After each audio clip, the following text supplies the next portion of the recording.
Hey, V-Clubbers, welcome to another installment of DVR Club. I am staff writer Alex McCown, and with me today, Oliver Sava.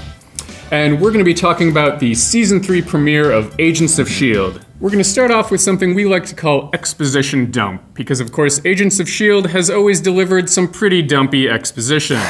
The season openers are always struggling to get the ball rolling. It's just tough. The show has never succeeded at explaining large amounts of information in a short amount of time. You've experienced what's called a biomorphic event. We've got formerly Skye, now Daisy Johnson, who, when asked, what's going on, delivers this long monologue about Terrigen Mist and genes. Fish oil, it's traveling through the ecosystem, and it's going to make it across the world. And it just, you could almost see this guy who just got powers nodding off as he's being told why he's special. It's that boring.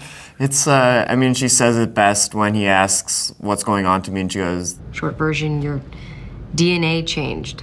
Long version? Is long. They could have left it right there, and I would have been perfectly happy. I just can't get into the ominous shots of fish oil capsules. This year's nemesis is omega-3 fatty acids. Moving on to a little section we like to call Power Dynamics, in which we talk about perhaps what seems to be the biggest story going forward, which is the rise of the Inhumans. Which is basically their X-Men replacement. It feels like the very first movie where people are popping up around the globe with superpowers, and they're tracking them down and trying to protect them from a government that hates and fears them. But of course, in their version, we get a new sort of antagonist for the season. Yeah, we have Rosalind Price, who's played by Constance Zimmer, who is just in Real, and she has a lot of attitude. There's a mystery involving her. We don't really know what her true identity is. But then we also have a big blue hairy guy that's kind of hunting down Inhumans and killing them. I know who he is from the comics. He's this character called Lash, who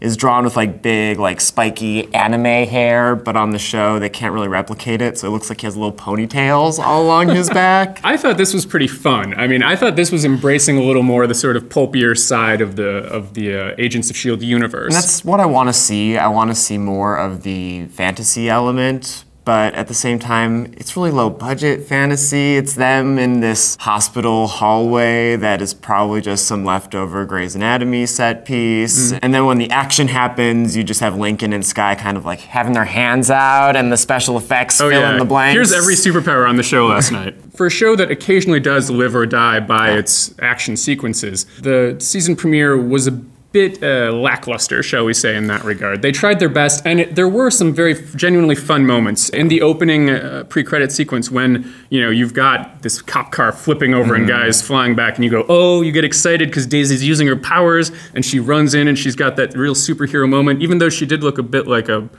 department store mannequin that got her so heavily make-upped this season.